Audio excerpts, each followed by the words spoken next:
The starship Horizon Dawn moved through the darkness of space like a silver needle. Inside, Ambassador Park stood at the observation window and watched the stars pass by. She had traveled to many worlds in her 50 years of life, but something about this journey felt different. Something felt wrong. The message from the Galactic Council had arrived 3 days ago. It was short and cold. Earth's diplomatic team was ordered to appear before the full council assembly on Prime. No reason was given. No explanation was offered. Just an order written in the way a master speaks to a servant. Park did not like it, but she was a diplomat and diplomats followed orders.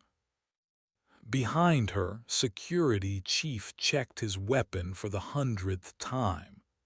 He was a tall man with a scar running down his left cheek, earned in a battle he never talked about. His eyes were always watching, always searching for danger. "You feel it too," Park said without turning around. Nodded slowly. "Something is not right. The Council has never called all species to witness a diplomatic meeting before. This is not normal." "No," she agreed, "it is not." The Horizon Dawn carried 12 humans in total. Scientists, translators, advisors, and guards. The best Earth had to offer. They had been chosen to represent humanity in front of the most powerful beings in the galaxy. It should have been an honor. Instead, it felt like walking into a trap. Humanity had joined the Galactic Council 60 years ago, when the first alien ships appeared in Earth's sky. The universe, it turned out, was full of life.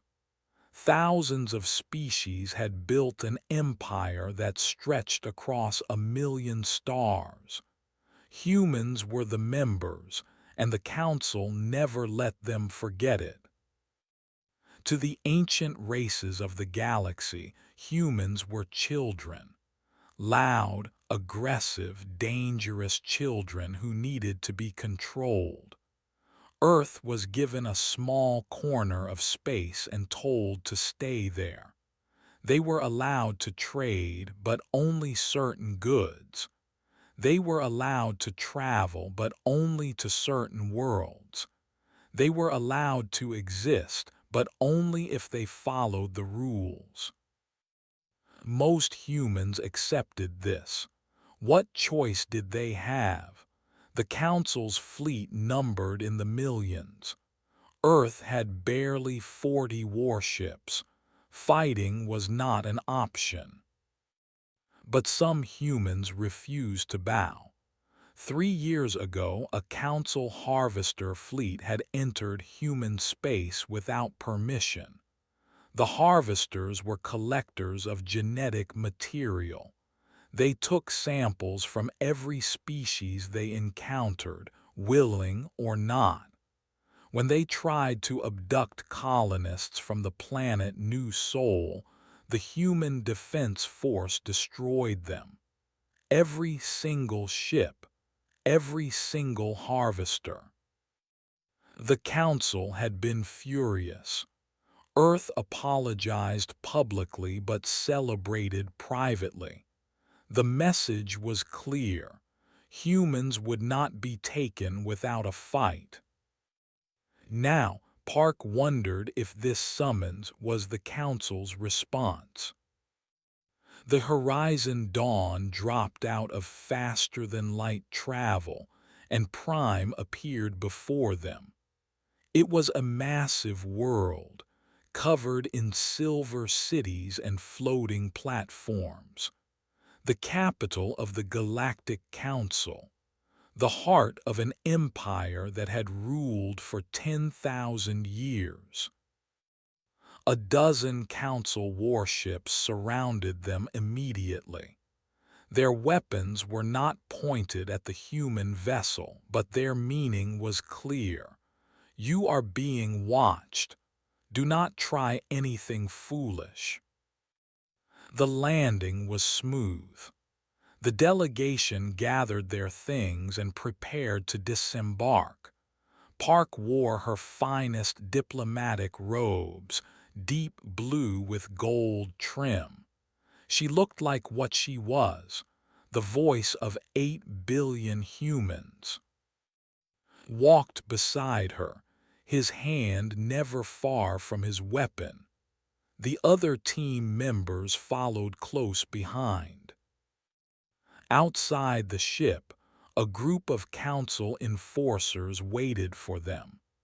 The enforcers were massive creatures, each one standing 3 meters tall, covered in black armor that seemed to absorb light. They said nothing. They simply gestured for the humans to follow. Park had expected to be taken to the Hall of Voices, where diplomatic meetings were held. Instead, the enforcers led them through winding corridors and descending platforms, deeper and deeper into the planet's surface. Finally, they emerged into a vast open space. Park stopped walking. Her heart turned to ice in her chest. It was an arena, a coliseum of impossible size, with seats rising up and up until they disappeared into the distant ceiling. Millions of aliens filled those seats, creatures of every shape and size, with scales and feathers and skin of every color. They watched the humans enter with hungry eyes. Floating drones circled overhead, carrying cameras that broadcast everything to the galaxy beyond. "Ambassador," said quietly, "this is not a diplomatic meeting." "No," Park whispered, "it is not." A booming voice filled the arena.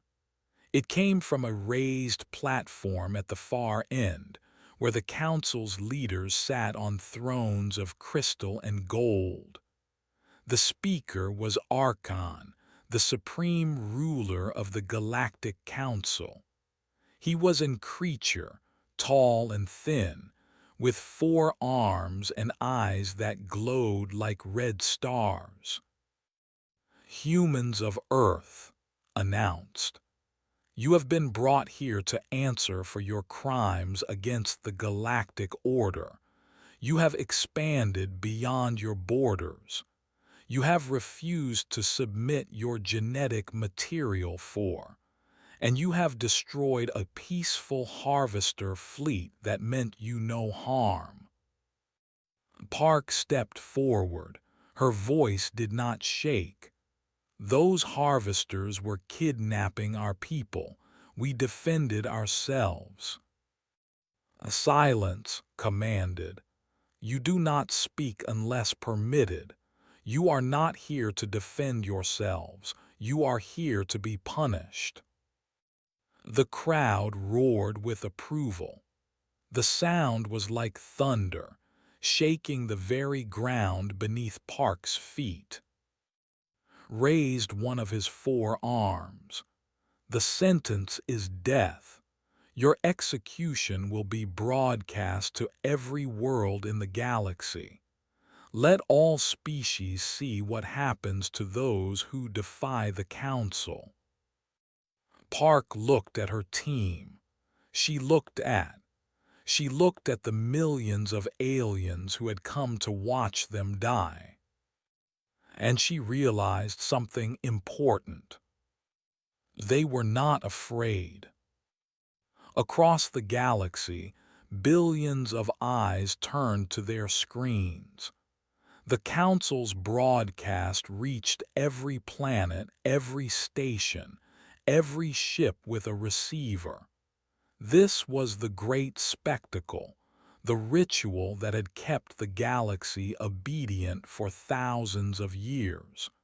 The correction, the breaking of those who dared to challenge the order of things.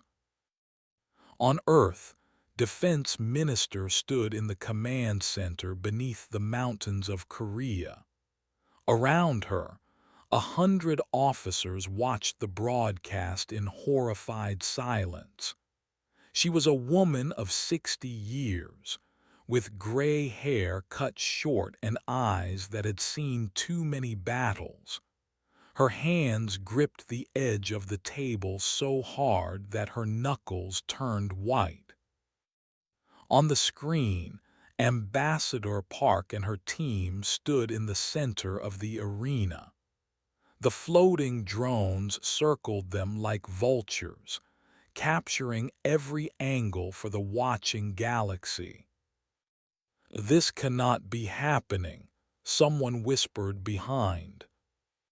But it was happening, and there was nothing they could do to stop it. In the arena, Archon gestured to his servants. They came forward carrying ceremonial blades, curved weapons with edges that gleamed in the harsh light. The blades were placed at the feet of the humans.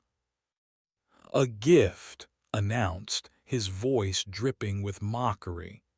"The Council is merciful. You will be allowed to defend yourselves. Not that it will matter." The crowd laughed. The sound echoed through the vast space like the roaring of some great beast. Council enforcers marched into the arena. 20 of them, each one a mountain of muscle and armor, carrying weapons designed to kill quickly and painfully. They formed a circle around the humans, trapping them in a ring of death. Park looked at the blade at her feet. She looked at her team. She saw fear in some of their eyes, but she also saw something else.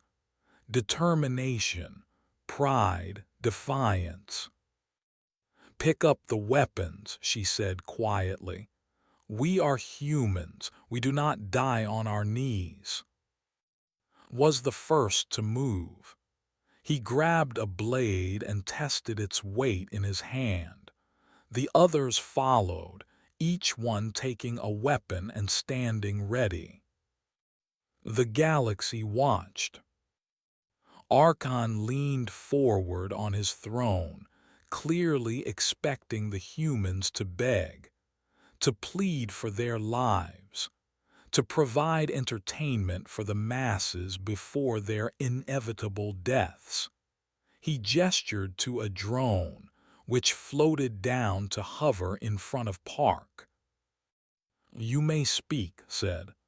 "Address the galaxy, beg for mercy, and perhaps we will make your deaths quick." Park looked directly into the camera.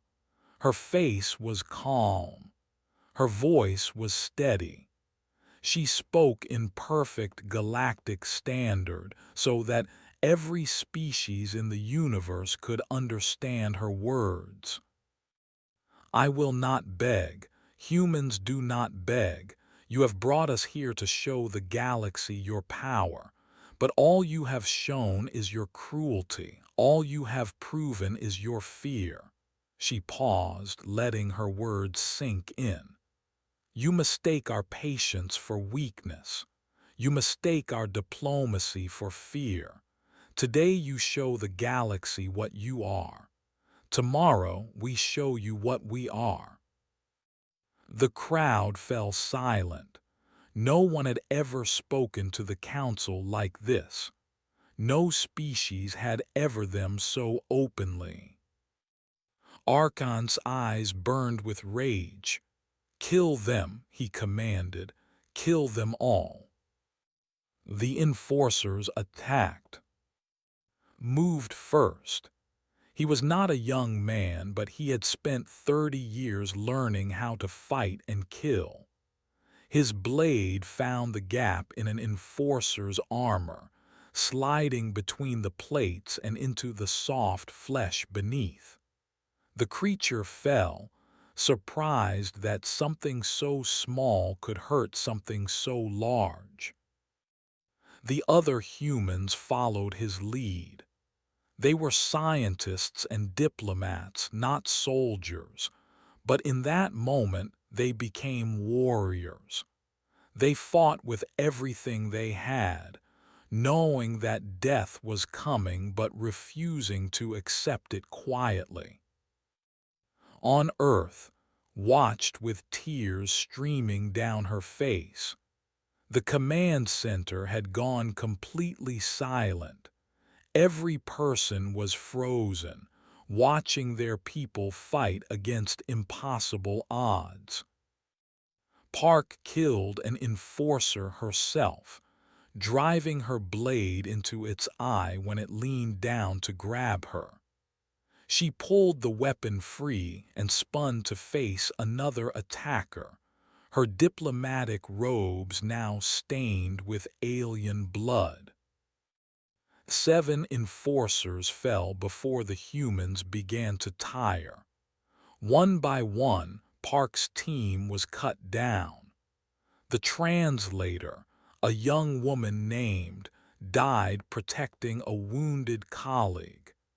The chief scientist, an old man named Lee, took 3 enforcers with him before a blade found his heart. Lasted the longest. He fought like a demon, his blade a blur of silver death. But even he could not fight forever. A blow from behind sent him to his knees. Another opened his chest. He fell forward, his blood pooling on the arena floor. Only Park remained standing. She was wounded in a dozen places. Her blade had broken. Her body was failing. But she stood straight and tall, facing the Archon with eyes full of fire. "Is this what you wanted?" she shouted, her voice carrying across the silent arena. "Is this your great victory, killing unarmed diplomats, murdering those who came in peace?" I said nothing. Park turned to face the cameras. She spoke her final words to Earth, to humanity, to the future. "Remember this day, remember what they did, and remember who we are." An enforcer's blade took her head. The galaxy watched her body fall. On Earth, stood motionless as the broadcast ended. The silence in the command center was absolute. Then slowly, she turned to face her officers. Her eyes were dry now. Her voice was cold and hard as steel. "Contact every nation," she said. "Contact every colony. Contact every human being with a pulse. Tell them what happened today." She paused. "And tell them it is time for war." The fury began as a whisper and grew into a roar. In every city on Earth, people poured into the streets. They carried signs with the faces of the dead. They chanted the name of Ambassador Park. They wept and screamed and demanded justice. For the first time in human history, there were no divisions, no nations fighting each other, no political parties arguing, no religions disagreeing. There was only humanity, united by grief and rage. The United Earth Assembly gathered within hours of the broadcast. Leaders from every nation sat together in the great hall, their faces grim and determined. For 300 years, this body had struggled to agree on anything. Wars had been fought, treaties had been broken, old hatreds had burned across generations. All of that ended the moment Park's head hit the arena floor. Defense Minister stood before the assembly. She was not a politician. She was a soldier who had been forced to become something more. Her voice was steady, but everyone could hear the steel beneath her words. "You have all seen what happened," she said. "You have all watched our people die, not in battle, not in war.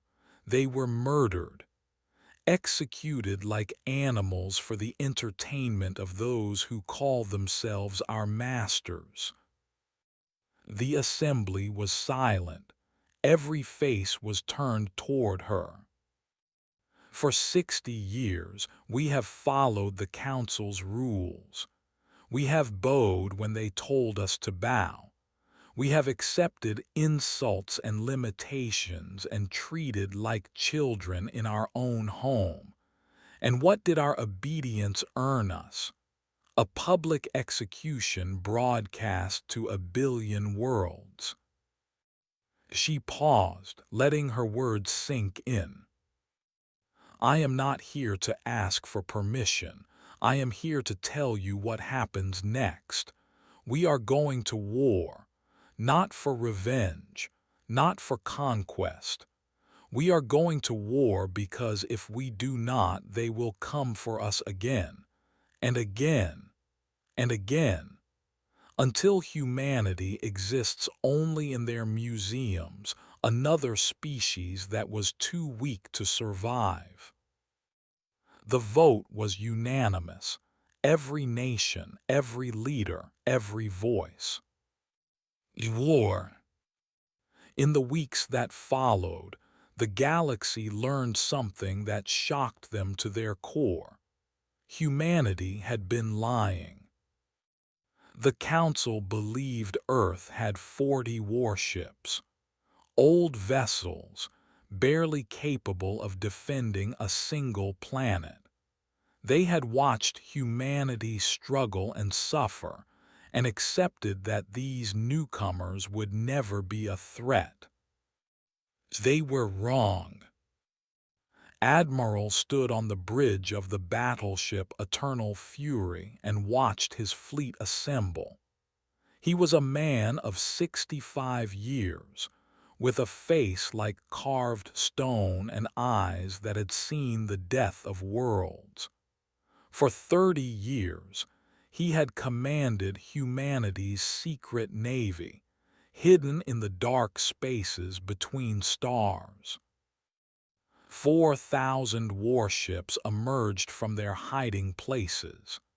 They came from asteroid fields and lunar bases, from underground factories on distant moons, from shipyards that existed on no official record. Each one was built for one purpose: to make humanity's enemies regret the day they thought humans were weak. The Council's spies had never found them. The Council's sensors had never detected them. Humanity had smiled and bowed and pretended to be harmless, while building the largest secret military force in galactic history. Now that force was ready. On the carrier ship Rising Dawn, young pilot hand climbed into her fighter cockpit. She was 24 years old, with short black hair and eyes that burned with purpose. Her brother, Han, had been on the Horizon Dawn. He had been a translator, barely 20 years old, with dreams of exploring the galaxy. She had watched him die on the broadcast. She had watched an enforcer cut him down while he tried to protect Ambassador Park. His name was painted on the side of her fighter. She touched the letters gently before sealing her helmet. "I'm coming, brother," she whispered. "I'm going to make them pay." Admiral's voice crackled through every ship in the fleet. "Warriors of Earth, today we begin our journey to Prime. The galaxy believes we are weak. The Council believes we will forgive and forget. They are wrong. They killed our people. They broadcast their deaths for entertainment. They laughed while our ambassador's blood stained their arena floor." He paused. "We do not forget. We do not forgive. We are human, and we are coming." The fleet jumped to faster-than-light speed. 4,000 points of light vanished from Earth's sky, racing toward the heart of the enemy's empire. A message was broadcast ahead of them, sent to every receiver in the galaxy. It was simple. It was clear. It was terrifying. "You wanted our attention. You have it. We are coming for those who murdered our people. Surrender them and this ends. Protect them and you share their fate. You have seen what we look like when we are peaceful. Now you will see what we look like when we are angry."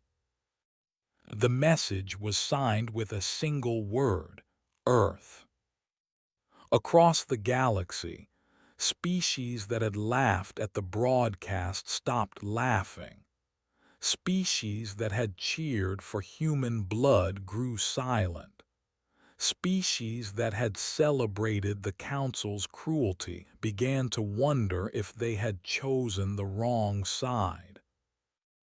The Archon received the message on his throne. For the first time in his long life, he felt something he did not recognize: a fear. He had expected humans to weep and beg, and eventually accept their place in the galaxy. He had expected them to learn their lesson and become obedient servants like all the others. He had not expected this. He had not expected 4,000 warships racing toward his home world with murder in their hearts. He had not expected humanity to reveal that everything the Council believed about them was a lie.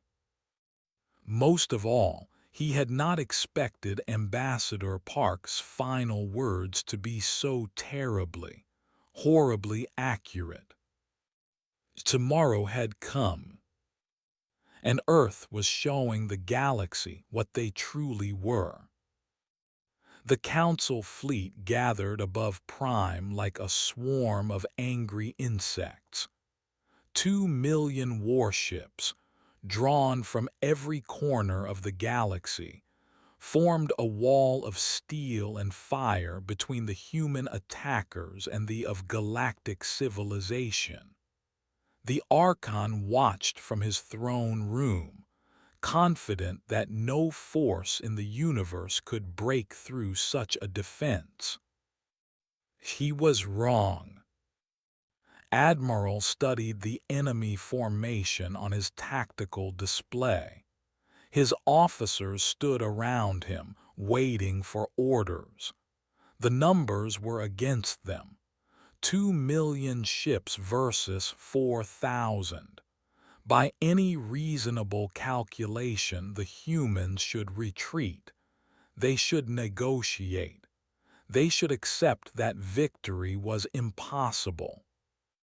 But humans had never been reasonable. "They expect us to attack head-on," said calmly.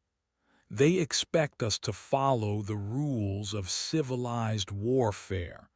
They expect us to die like good little soldiers." He smiled. It was not a pleasant smile. "Let us disappoint them." The human fleet did not attack in a single wave. Instead, they scattered, breaking into hundreds of smaller groups that struck from every direction at once. They came out of faster-than-light travel inside the enemy formation, appearing without warning and opening fire before the Council ships could react. It was chaos. The Council commanders had trained for 1,000 years to fight in neat, organized formations. They had never faced an enemy that fought like wild animals, striking and retreating and striking again from a different angle. Human ships targeted supply vessels first, then communication relays, then command ships. The Council fleet was enormous, but it was also slow and stupid without its leaders giving orders. Pilot Han led her squadron through the heart of the enemy formation. Her fighter twisted and spun through a storm of weapons fire, dodging blasts that would have destroyed her in an instant. Her followed close behind, their ships moving in perfect coordination. "Target the defense grid generators," she commanded. "We break through the orbital shield and the ground forces can land." They found their targets, massive platforms that projected an energy barrier around the entire planet. Han lined up her shot and fired. Her missiles struck true, and one generator exploded in a ball of fire. But the cost was high. 3 of her died in the attack, their ships torn apart by defensive fire. Han felt each death like a knife in her heart. These were her friends, her family, people she had trained with and laughed with and loved. She pushed the pain down and kept fighting. There would be time for grief later. Now there was only the mission. Across the battle, human ships were dying by the hundreds. But for every human ship destroyed, 10 Council vessels fell. The humans fought with a fury that the galaxy had never seen. They fought like people who had nothing to lose. They fought like people who had watched their loved ones murdered on live broadcast. Admiral coordinated the assault from his bridge, his voice calm even as explosions rocked his ship. "All ground forces prepare for landing. The orbital grid is failing. Commander, you are cleared for deployment." On the troop transport Iron Hammer, ground commander addressed his soldiers. They called themselves the Ghosts of Horizon, named for the ship that had carried their people to death. Each soldier wore a patch showing the faces of those who had died in the arena. They were not just an army. They were a promise of revenge. "We land in 10 minutes, said. His voice was hard and cold. "Our target is the Council Citadel. Our objective is to capture the Archon and the 12 judges who ordered the execution. They do not get to die easily. They do not get to escape. They answer for what they did." His soldiers roared their approval. The landing was brutal.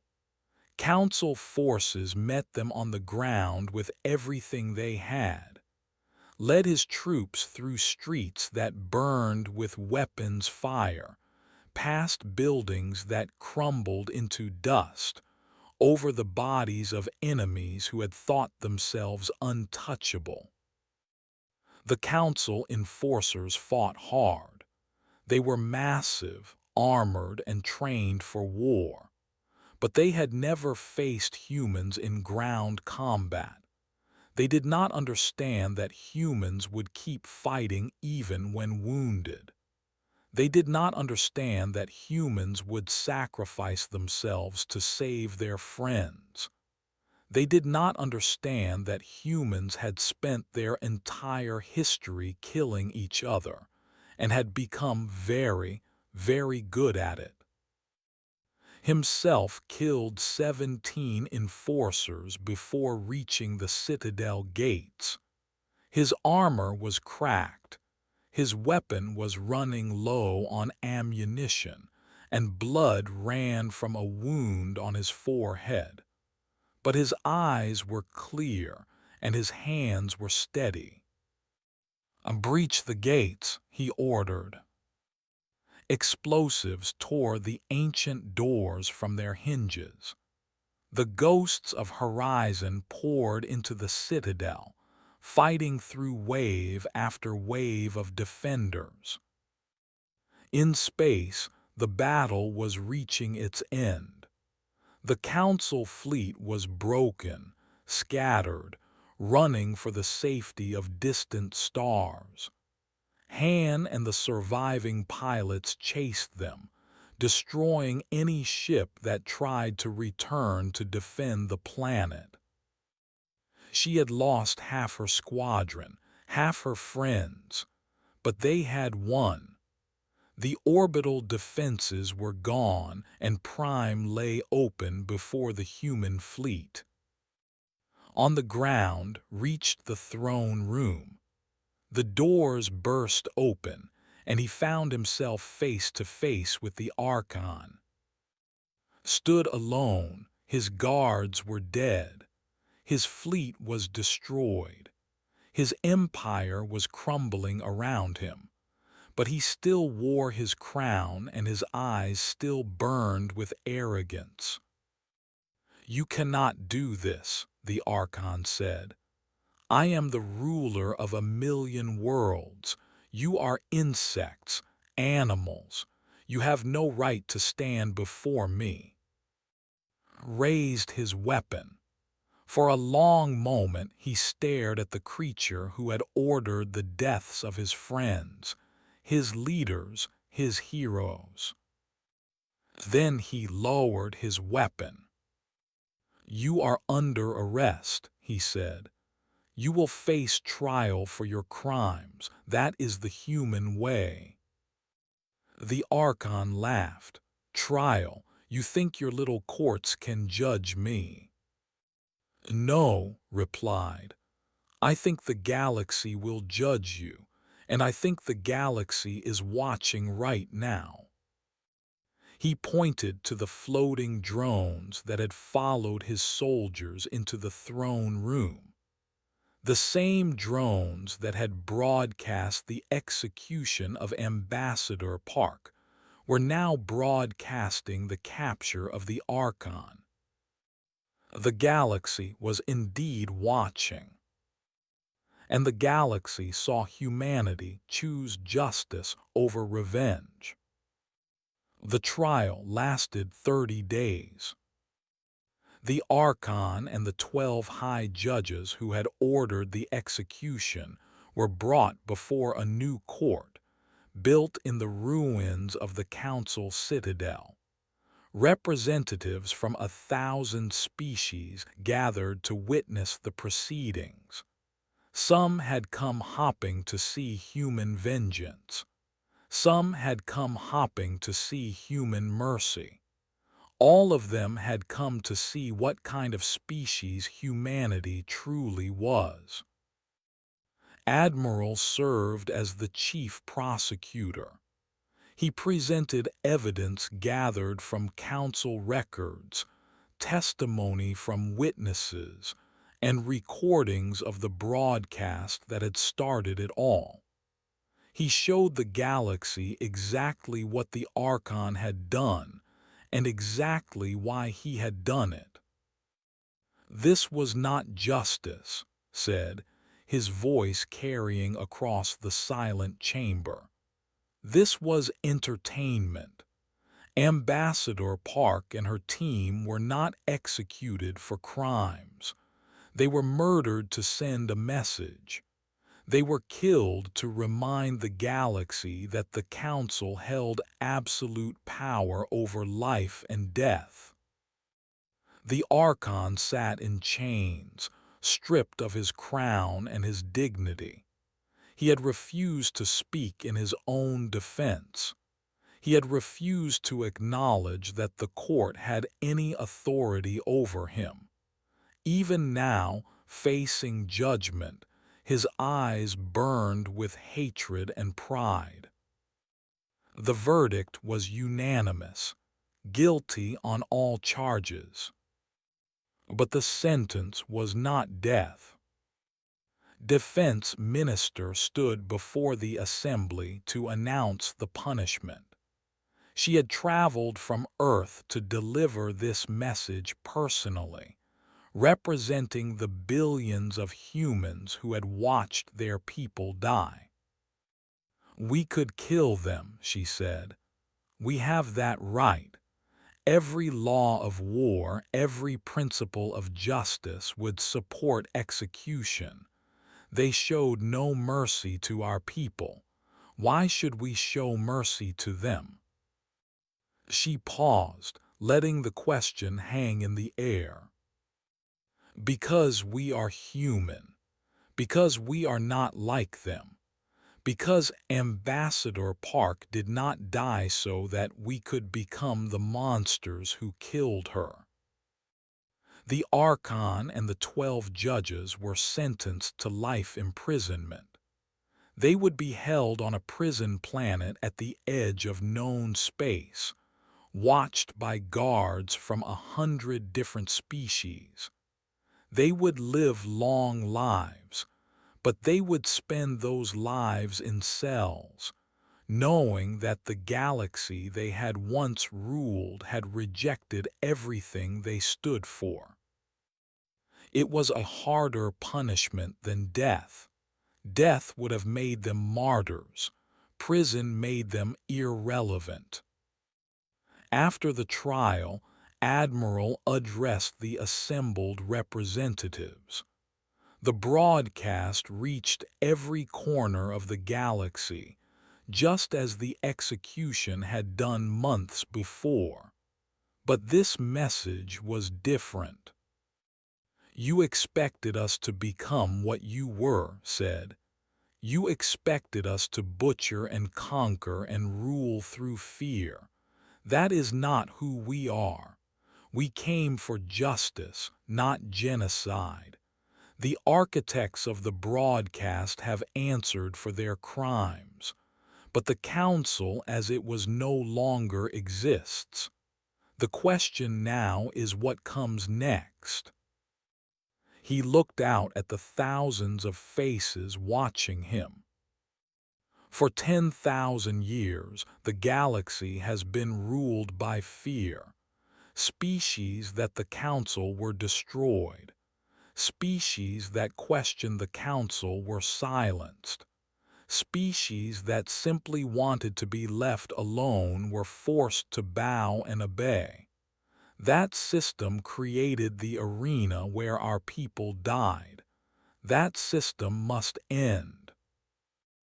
The proposal was simple. A new council would be formed, but it would not rule through force. Every species would have an equal voice. Decisions would be made through debate and agreement, not threats and violence. There would be laws, but those laws would protect the weak, not empower the strong. Not every species agreed. Some had grown comfortable under the old system. Some had benefited from council cruelty. Some simply could not imagine a galaxy that worked any other way. But most saw what humanity had proven. They saw a species that had every reason for revenge choose justice instead. They saw a species that could have conquered choose to rebuild instead. They saw a species that had been wronged choose to create something better instead of burning everything down. One by one, the representatives voted to join the new reformed council. 6 months later became the first human to sit on the governing body of the galaxy. She had not wanted the position. She was a soldier, not a politician. But humanity needed a voice, and she was the voice they trusted. On her first day, she placed a small object on her desk. It was a badge, recovered from the arena on Prime. The badge had belonged to Ambassador Park. It was scorched and stained, but the writing was still visible. Earth Diplomatic Service. "I keep this to remember," said when asked about it. "To remember what we lost. To remember what we fought for. To remember who we are." Far away on Earth, Pilot Han returned home. She had been offered medals and promotions and positions of honor. She had refused them all. She did not want to be a hero. She just wanted to rest. She visited the memorial that had been built for the crew of the Horizon Dawn. It stood on a hill overlooking the ocean. 12 pillars of white stone bearing the names of those who had died. Thousands of people came every day to pay their respects, to leave flowers and prayers and promises. Han stood before her brother's name. Han, 20 years old, translator, dreamer. She removed the flight wings from her uniform and placed them at the base of his pillar. "We did it," she whispered. "We showed them what we are, just like the ambassador said we would." The wind blew gently across the memorial. The sun set over the ocean, painting the sky in shades of gold and red. And somewhere among the stars, a new galaxy was being born. A galaxy where no species would ever be forced to kneel in an arena again. A galaxy transformed by the sacrifice of 12 humans who refused to bow. A galaxy that would remember forever the day Earth showed the universe what humanity truly was. Not conquerors, not monsters, not rulers through fear. Just humans. And that was enough.